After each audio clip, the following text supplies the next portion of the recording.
Good job. Powerful. Yeah. So Tim, have you ever thought about the relationship between love and fear and how they play out in relationship? I have. Awesome. Often. Then we're in for a great podcast Yes, today. we are. I'm Jackie DeVito. I am a mental health therapist and coach out of Boca Raton, Florida. Hi, I'm Tim Andrews. I am also a mental health therapist and coach out of Boca Raton, Florida. And welcome to the Courageous Hearts podcast. Yes. Okay, so let's talk love and fear. I mean, for me, since you asked me the question, and the question is something I believe that I've been working on for years. Because a lot of the relationships or things that I do that come from fear, they always end up failing. Mm-hmm. Or they always end up, there's something to learn from them. Mm-hmm. It's that it takes a lot longer to learn. Mm-hmm. And it comes from a place inside of deep insecurity for me. Mm. And it's typically reactive. That's the fear-based reaction that I have. The love-based reaction, it's easier, smoother, and it doesn't come from that place of angst, although sometimes it feels foreign. I get to have patience with that one, as opposed to an immediate pop.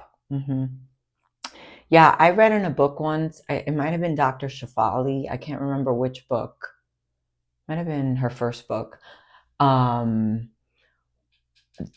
we make decisions out of two places, love and fear. Yep. So I thought that was like brilliant. So I always teach my couples, teach my clients, take a step back and see if your reaction, your decision is coming from a place of love or if it's coming from a place of fear. And if it's coming from a place of fear, we normally don't get the outcome that we're wishing and wanting for. And when it's coming from a place of fear, I don't even know what outcome I'm wishing or wanting to get. I know that it just doesn't feel good. I have an example, which I thought was pretty big. At least it was one of the last lessons that I learned around this. And it was really around my daughter and her room being clean or not being clean. And it wasn't cleaned.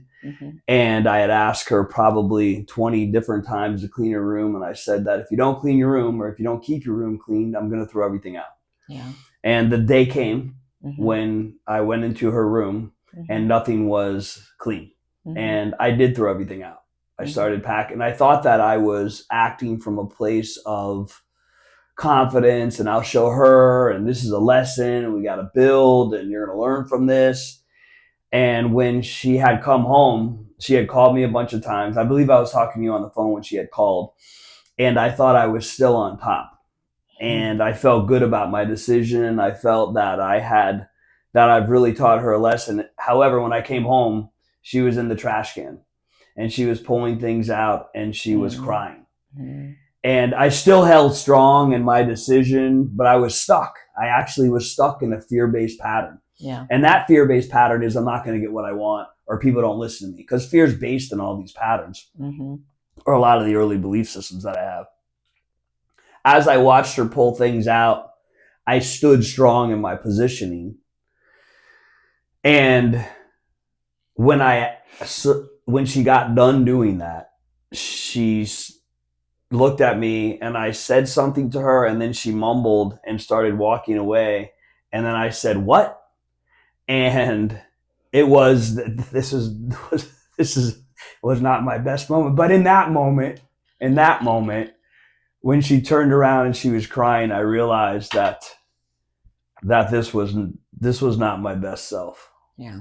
I was not acting from love. And I stopped and I said, "Come here."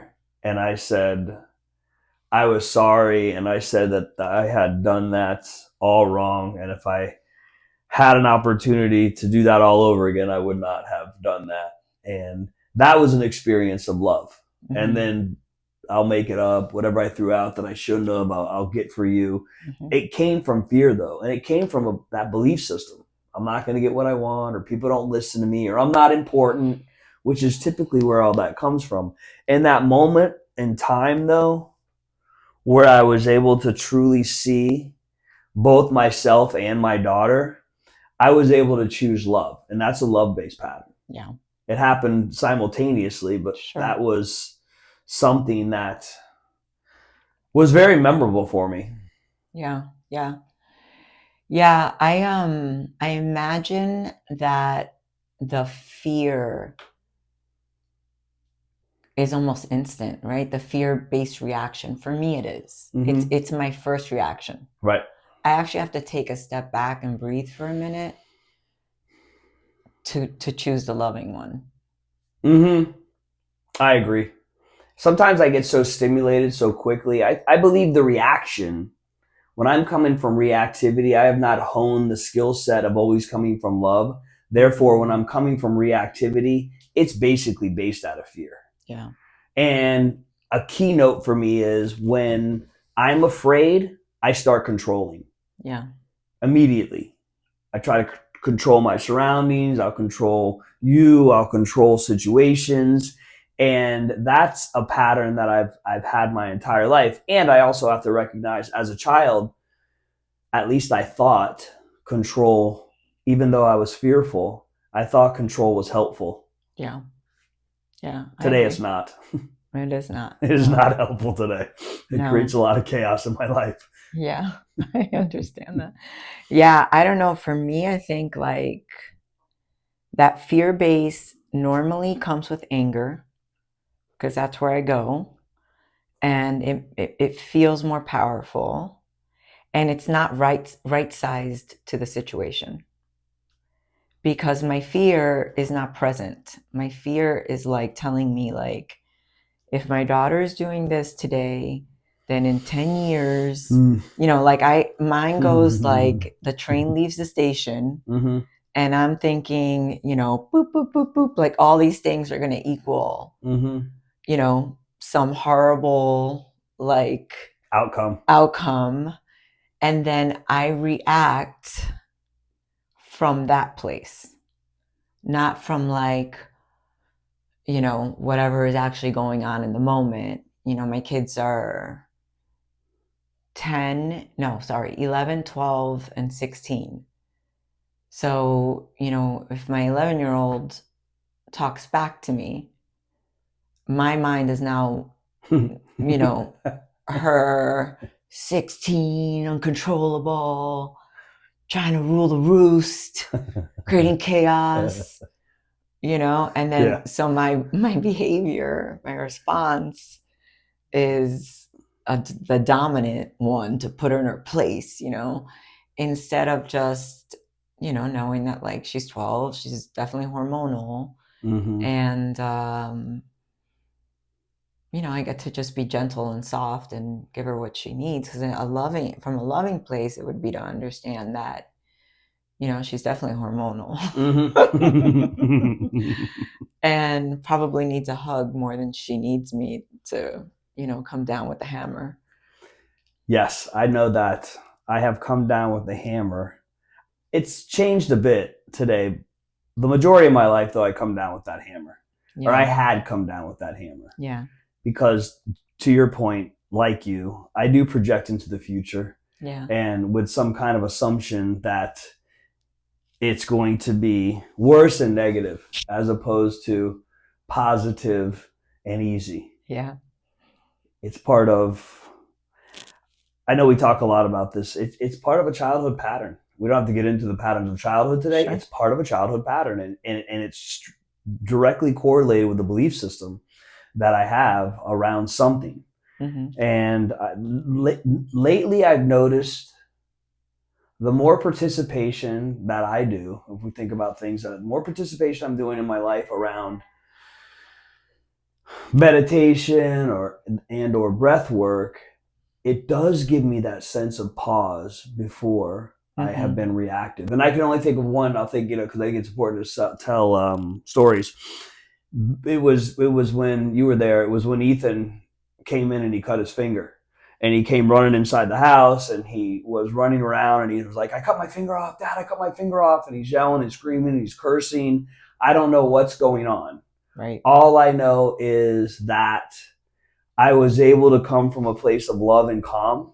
You were so good. You Yeah, were so calm. I had to I come was from a really place. impressed. I came from a place of love and calm, and I got to be his dad. Yeah. And I got to stand as a consistent person in his life that would help him. Sure. That's what I realized in that moment. I knew that, and that's practice. That's God. I have to say that that's God giving me the strength to be able to stand and not be reactive and not come from control and not come from my fear. And then also be a part of the greater fabric of love. Yeah. That was in that moment. I had that in that moment, and I was able to carry that through on the car ride. I was able to carry that through. I remember one of the things I said, I was like, look, God's got us and I got you. I'll always get you. And it really calmed. That was a pure example of coming from a place of love and not fear and being highly reactive. Yeah. Yeah. I think where I get stuck sometimes, I can show up in a very loving way many times. And then sometimes something will happen just because of experience, because we're obviously, a lot older than our children. Yep.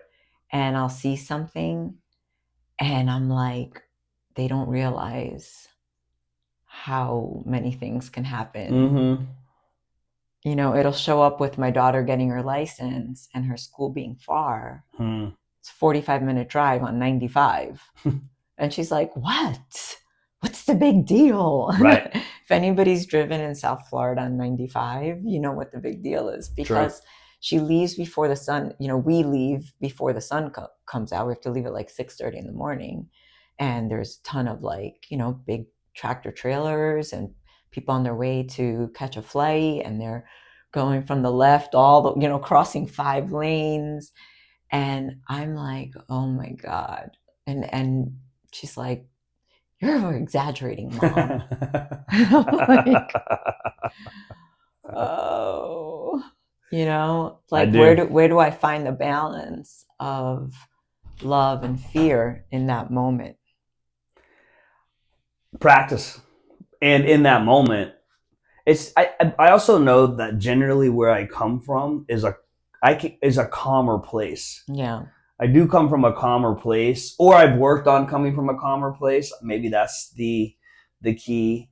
And I know in the expansion of, as we would say, love, and the expansion of love, that I get to try things on that I would never try on before, that I've never even had. And we've never seen, right? Yeah, like never seen, we've never experienced. Never seen, never. My family was like, everything was a 5-alarm fire. When I was little, my grandmother, I would be like, hey, I'm going to go to the library. And she'd be like, be careful, because the other day, 3 children got kidnapped from the library and they were chopped up and put in plastic bags and thrown in the Hudson River. I swear to God, Tim, it was like anywhere I was going, there was some massacre. And I was like, why wasn't that on the news? I guess I believe if I think about my family and how I grew up, it was erratic because everybody was young and partying and playing, and there wasn't a lot of rules. That was the other thing that was going on in my house. So there wasn't a lot of rules. And then when the rules were enforced, it was extreme. Like, you're going to military school. So there was a real black and white experience that I had as a kid. You're going to military school, you're grounded for a month. And yet it was so playful all the time. No boundaries, no rules. Yeah.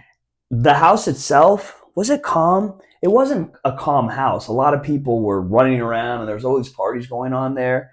I was the adult. Yeah. That's what happened. Like, I got to be the adult, and in order to create any sense of peace for myself, I had to logically figure things out all the time. And if I didn't look for the best, then I would have probably wound up in an insane asylum because it was painful. Yeah. Therefore, that calmness or that adult-like feature, it certainly has carried over into my adult life. At least with my kids, I'm not saying I'm this way all the time. I'm maybe, like I said, there's an experience with Lucy where I blow up and then I throw out things and cause a lot of damage. I fix it and cause a lot of damage. I have multiple experiences where I have done things of that nature. Haven't we all? Yes, I have multiple times where I've done that. So for the people listening, I think, how do we get them to, one, have a tool to check in, at, is this love, is this fear? And then if they are coming from a place of fear, how do we get them to shift into a loving spot? One way, as I say before, if I can remember.